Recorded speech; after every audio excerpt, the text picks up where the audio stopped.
What if you were at Mass and the priest did this in the name of the Creator, the Redeemer, and the Sanctifier? What would you do? What should you do? What if at the end of the opening prayer at Mass, Father went on to say, "We offer you this prayer, Almighty Mother and Father, through Christ your Son"? What would you say? What would you do? What should you do? Well, I want to tell you what I did. Hi, I'm Jesuit Father Robert McTeigue. I'm the host every day of the Catholic Current via the Station of the Cross Catholic Radio Network, and we're glad that you're here right now. Let's take a closer look. When I was much younger, not quite as gray as this, I was a Jesuit, not yet a priest, and I was at retreat, going to Mass, and there was a priest who did this in the name of the Creator, the Redeemer, and the Sanctifier. And I thought to myself, that's not right, is it? So, and so I spent the rest of the Mass not paying attention to the Mass, what was said, what was done, what happened there. I was still at the very beginning trying to figure out if Creator, Redeemer, and Sanctifier is the same as saying Father, Son, and Holy Spirit when it comes to the Trinity. The short answer is no. Look it up for yourself. It's a heresy called modalism, but don't let that detain us right now. But what Father did was he stole the Mass from me. I couldn't pray, I couldn't concentrate, I couldn't participate, which is supposed to be the sine qua non of Mass attendance, at least in my lifetime, because I was still back trying to figure out whether or not he broke the Mass. And that's just wrong. C.S. Lewis said that liturgical language, symbolic language, is supposed to be something that's so familiar that you just pass through it to what the language is pointing to. And Father decided, for whatever reason, no, he's going to make the Mass better according to his lights by tinkering with the Mass in a way that resulted in uh, a heresy and also distracted the heck out of me and basically cheated me out of praying along with the Mass. That's not okay because the Mass doesn't belong to him and it doesn't belong to me and it doesn't belong to you. It's not something that we make. It's not a recipe that we get from McDonald's and we tinker with it at home. Let me give you another example. Still a young Jesuit on retreat, and at the end of the opening prayer, Father did this. We offer you this prayer, Almighty Mother and Father, through Christ your Son. Amen. I had it. I was done. I was not going to stand for it. So after Mass, I spoke to Father and I said, "Hey, you address God as Almighty Mother and Father, whose Son is Christ. That means that either Mary is Almighty or not the mother of the Christ. I was wondering which one you meant." And he said, "Oh, well, I'm really not a theologian." And I said, "No, obviously you're not. But you think you're enough of a theologian to fix the Mass or change the Mass according to your wisdom." And he tried to reassure me and say, "Well, this is just my way of being sensitive to people's needs. And there are a lot of women here and inclusive language." And I said, "Hey, while you're being sensitive to some people's needs, can you be respectful of my rights?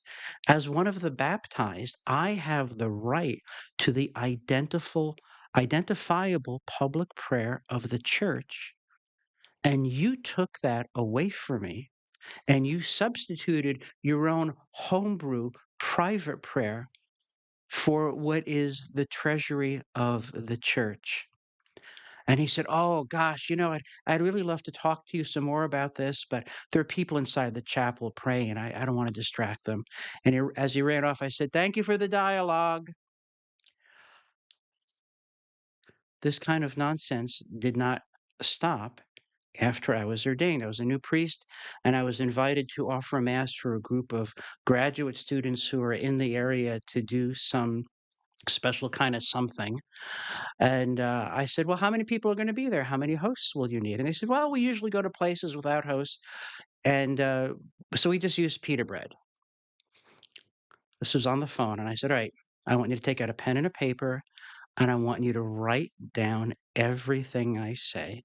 And we talked about valid matter and illicit matter and sacrilege. You can look all that up. And I said, and I'm going to bring you 1,000 hosts so you never have to do this again. Now read back to me what I just said to you. Somehow they thought adults, ecclesial members of the people who should really know better club, decided that they could make their own family recipe of the Mass and it would be okay.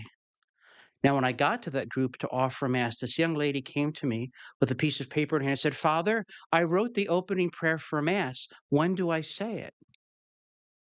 And I'll ask you, what would you say? What should you say? I said, never. Well, what do you mean, Father? And I said, look, I'm ordained to offer the identifiable public rights of the Roman Church. What you wrote is not part of that right. So this might be beneficial for your private prayer, but it doesn't qualify as the public identifiable prayer of the church.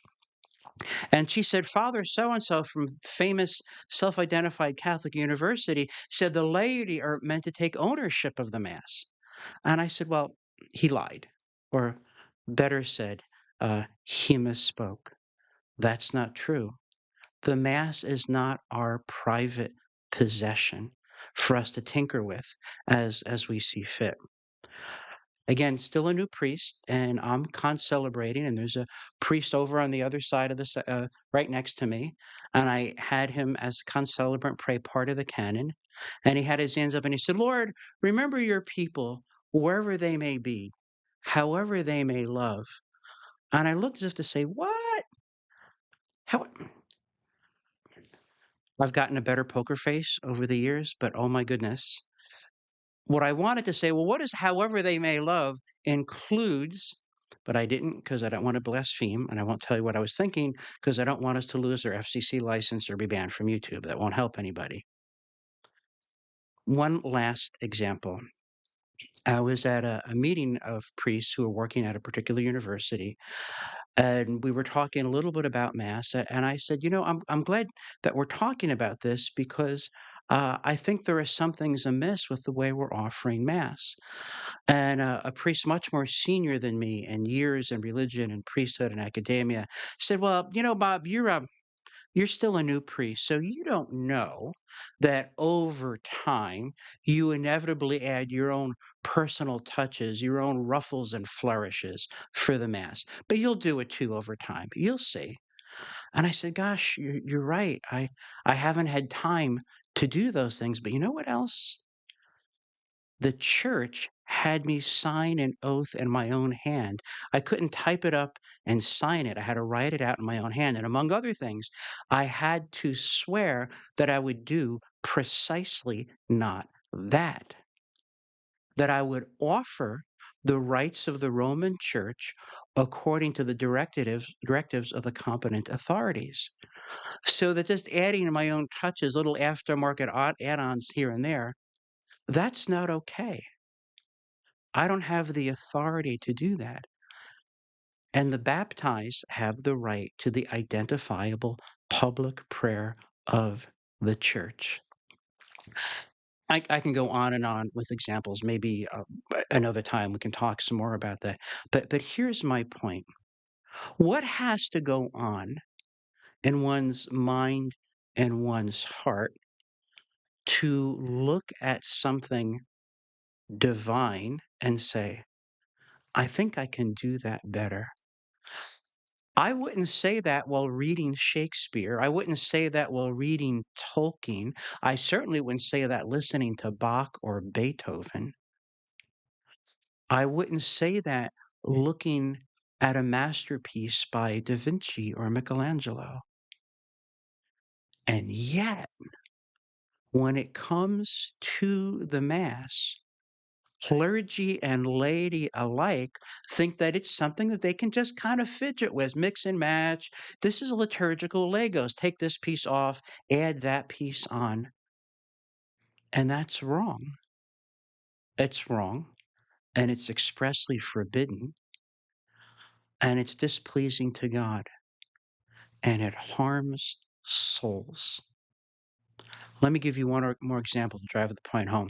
Before I was a Jesuit, I was at a parish, and it was a good parish, and I admired the pastor in many ways.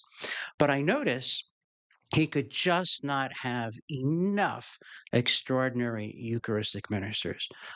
More was always better. And he made a dramatic point that he and the ministers, as he called them, wouldn't receive communion until after everyone else received communion. And his rationale was that the host makes sure the guests are served first. Aw, isn't that nice? What hospitality.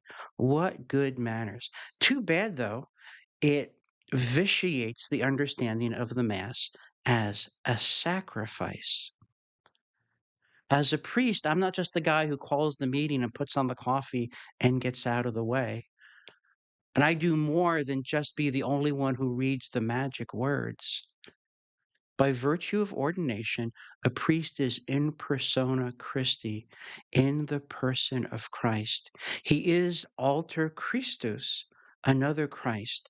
Christ, the one eternal high priest, acts through his ordained to exercise his priestly ministry, to realize the mysteries that he entrusted to the church governed by the Pope and the apostles and their successors.